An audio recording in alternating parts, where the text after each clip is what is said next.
Vancouver's music scene. It's been called scrappy, deeply collaborative, and genre blended.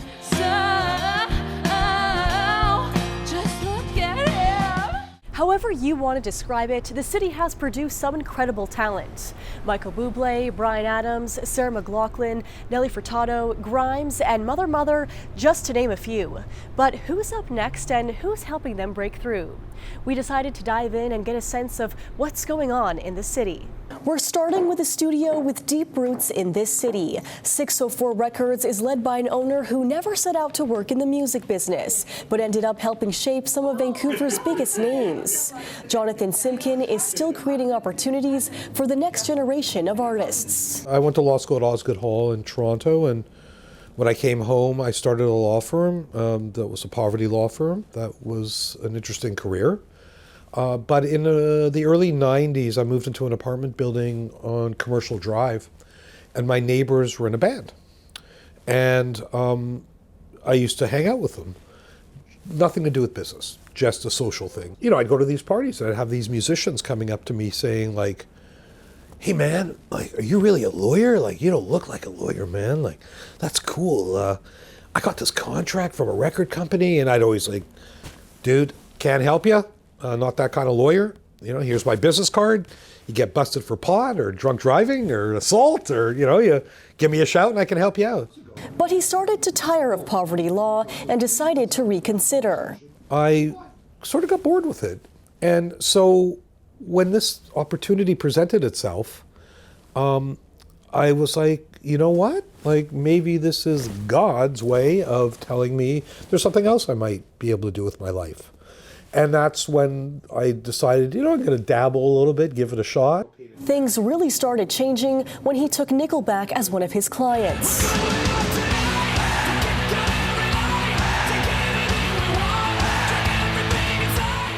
One of my law clients was Nickelback. Still is. 32 years later, I am still Nickelback's lawyer. Chad was a teenager when we started. He's in his 50s now. I wish I was in my 50s. But he and Chad and I got along right from day one. Like, I got along with that band literally from the very first meeting. Ryan? Sorry. Oh, funny enough, Ryan from Nickelback. I'm just doing a TV interview, believe it or not, so can I call you back? You know what the funny thing is? I'm talking about Nickelback. With Nickelback, Simkin made the switch from being an entertainment lawyer to incorporating as a record label and eventually opening a recording studio. Over the years, he's worked with more artists than he can remember, but one standout was Carly Rae Jepsen and her explosive hit, Call Me Maybe. Hey, I just met you, and this is crazy, but here's my number, so call me maybe. So I think the out-of-pocket spend for us was maybe $12,000. And now it's at, I think, 2.2 or 2.3 billion views on YouTube. So, again, it's many years ago now, but it still impacts so many people on a daily basis. And it still has a lot to do with our financial success. Today's Simkin's hot act is a band named Fionn. If you turn on a local pop radio station, you're likely going to hear something by them as they chart in the top 10 with their latest single, I Put My Makeup On. And they're still young, but they were really young when I signed them because they just had such raw talent.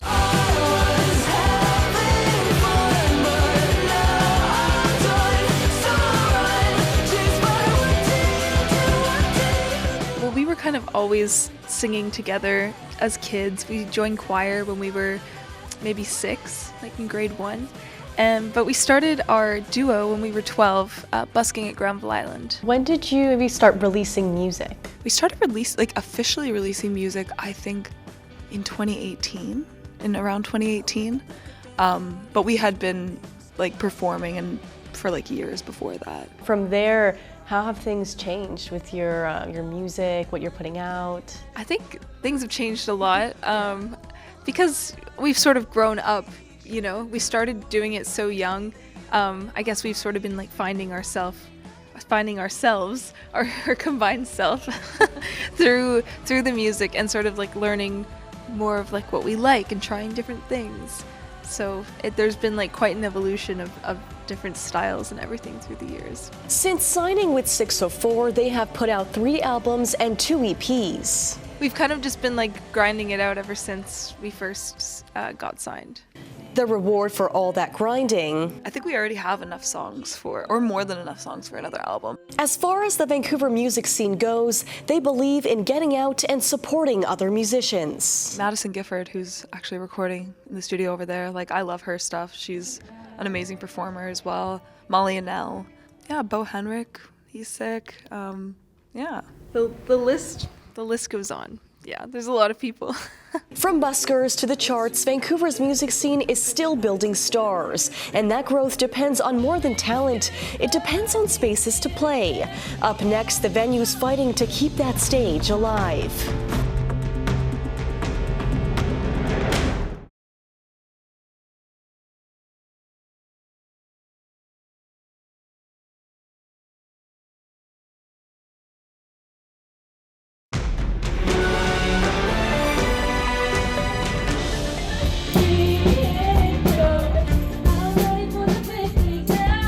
Madison Gifford is at the Biltmore in Vancouver tonight. She's here putting on a charity show for the ALS Society of BC. It's one of my favorite venues in the Lower Mainland. I always feel like I'm in an episode of like Charmed or Buffy the Vampire Slayer or something when I'm in there, because it feels like the venue where everyone goes and hangs out and there's some random band playing in the background whenever I'm there. It's so cool.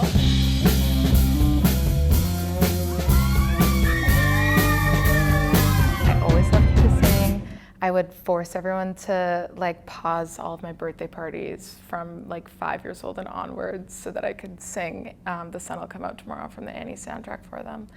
But I didn't actually start songwriting until I was 17. It's like I'm 17.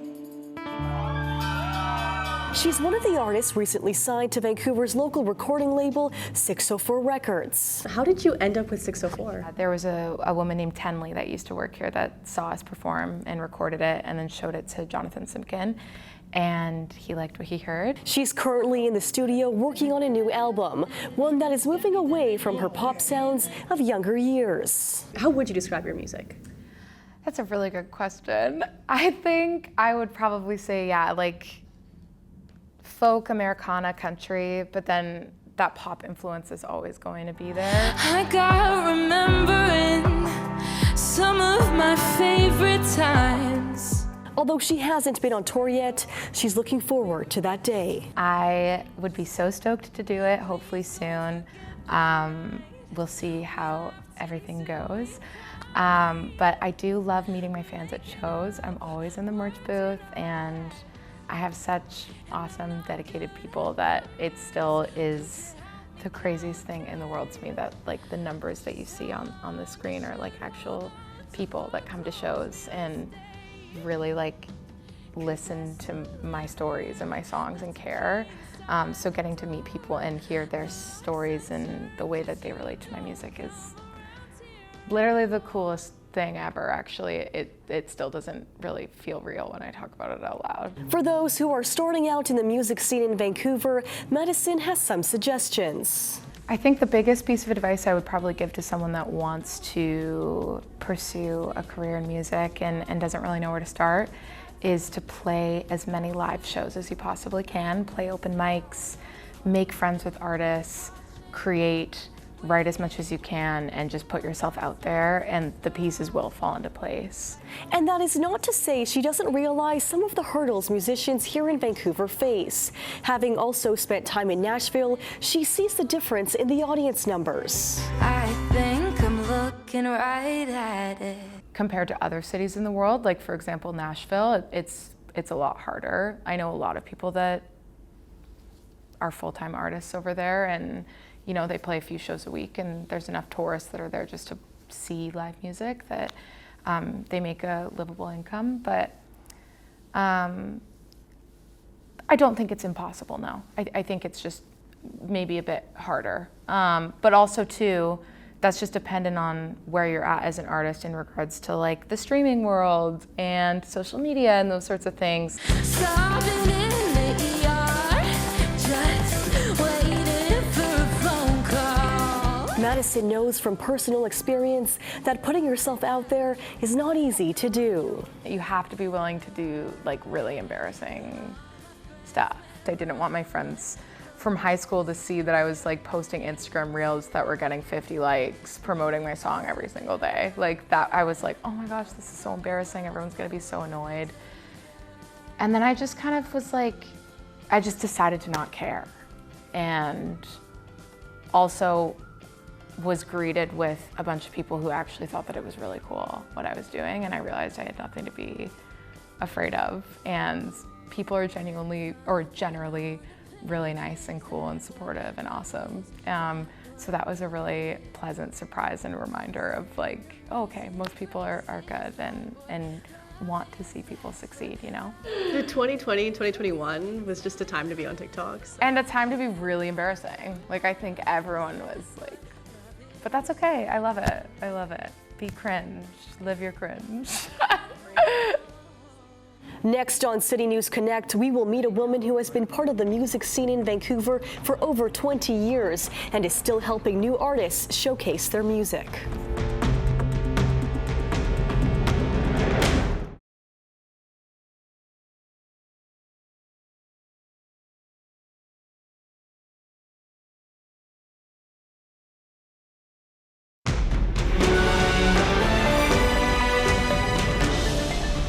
Not every artist is chasing a record deal, but for some, the right label can be a game changer. It means having a partner to help with the heavy lifting, not just in the studio, but behind the scenes, and navigating the business, the strategy, and the grind that comes with building a career in music. Very nice. There we go. Perfect. It's a role Kate Waddy knows well. For more than 23 years, she's been doing exactly that, guiding artists and shaping careers as the driving force behind Tonic Records. It's actually a record company and management company, and we also do business development as well. So not a recording studio, so I don't have those skills, but we do put out albums, we work with artists, we do management, and help other music businesses find money. Not unlike Simkin of 604 Records, Waddy didn't set up to work in the music business. I got into the music industry completely by accident. I had moved to London, UK when I graduated high school for a year off, and sort of a friend, not really a close friend, at that time had said, oh, listen, I'm also living over here, come meet me at my job. Well, her job was at Virgin Records. And so, of course, I'm waiting for her in the lobby. And I completely run into this woman, like 100, like right into her. Because I'm not paying attention. And I'm 18. And it turned out she was a human resource manager for Virgin Records. And she's like, oh, hey, if you want a job, give me a call. She spent some time learning the ropes at Virgin before returning to her hometown, Vancouver. I got a job at a guitar store, not just another music shop. And then a band asked me to help them, you know, and they were friends. And then that led to another band asking me if I'd help them.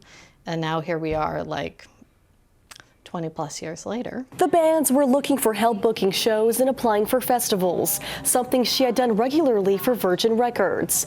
It was the late 90s and the Vancouver scene was happening. Much more vibrant than it is now. There were lots of venues. It's easy to blame the pandemic for closing everything down for the clubs, but Waddy says it started happening earlier than 2020. But it's like 2010 onwards. I mean, it's hard I'm speculating here, but from just my viewpoint, it's like rents got higher. This became a much more international city, more commercialized, more people coming. It's hard, you know, to run a venue, especially when you have crazy rents. This loss of venues started to create a vacuum because of the lack of places to play. Especially, let's say 2006, like there were tons of venues happening. There were music all over the place, and there might still be lots of underground places that are still happening, but at that time there were a lot of established venues and a lot of underground venues. So you had lots of emerging artists that could collaborate with other bands, if you know what I mean. Like there was a scene happening, and like now I'm old, so there probably is still a scene happening that I'm just not aware of, but it's not as apparent as it was then. Waddy, who also co-owns Elite Guitars, says the store offers her the opportunity to connect with local musicians and get a pulse on the scene. I mean, the concept is you want those younger musicians to come in here and ask all those ridiculous questions and hang out. And in a way, I think that's part of becoming a musician and becoming part of the scene. You know, that's what you sort of see in movies, but actually that is a little bit of what we wanted to do with this guitar store as well, is sort of replicate what most of us had sort of seen like 20 years ago. So what we're noticing though is that 20 years ago, many of the sort of musicians that were starting out might have been living at their parents or living in shared accommodations, you know, and it was cheap enough rent that they could like just give it a go. You know, and they might have a little sort of part-time job, but now these musicians are coming in and they're having to do various part-time jobs to be able to live in shared accommodation, and then they don't have as many places to play. In the meantime, Waddy is still pushing the scene forward, bringing in new artists and expanding her sound to keep up. I mainly started out working with roots Americana artists, and I still do work with a lot of roots Americana artists, but it has expanded especially strangely over the last few years. One of Waddy's newest additions to her label is the artist Ebon Empress. Jane and I really wanted to work with Day to sort of give her that step up. And then we managed to get her some recording money, and the album will be coming out next year. Up next on CityNews Connect, an artist carving out her lane and finding her rhythm in the noise of Vancouver's music scene.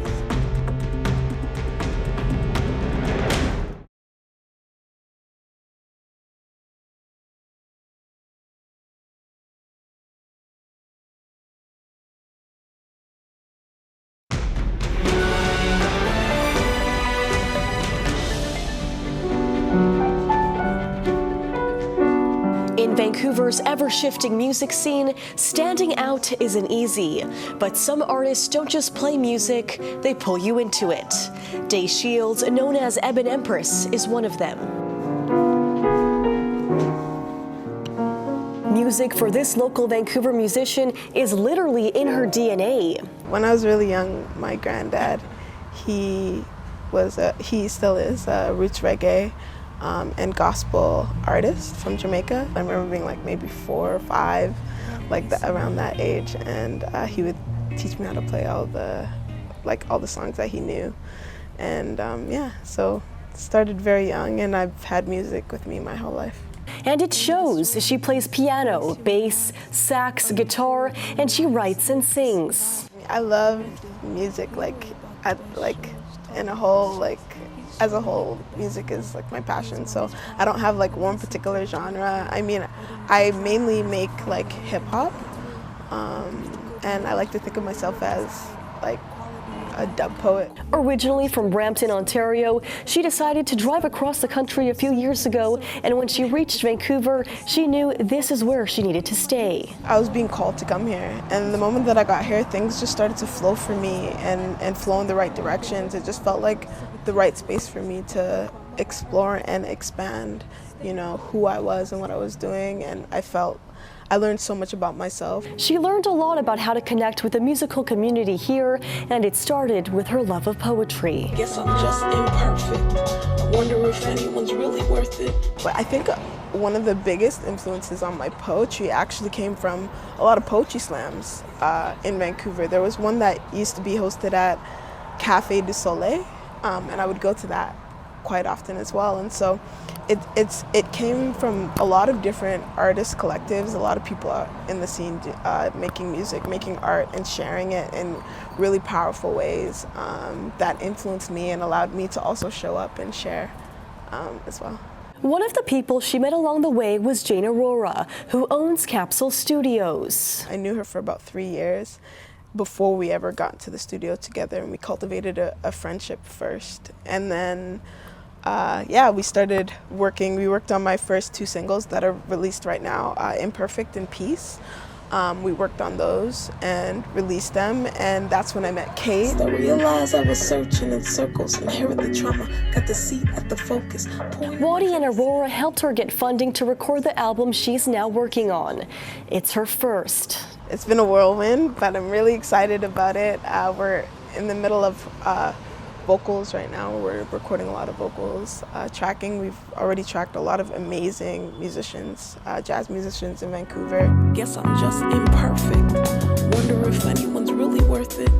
And all these broken hearts out here searching. She's grateful to the community in Vancouver that helped her connect with her vibe and gave her inspiration. I think that the artists, like in the Vancouver music scene, are absolutely incredible talent, whether or not they have the visibility of, in comparison to other spaces like Toronto, for example.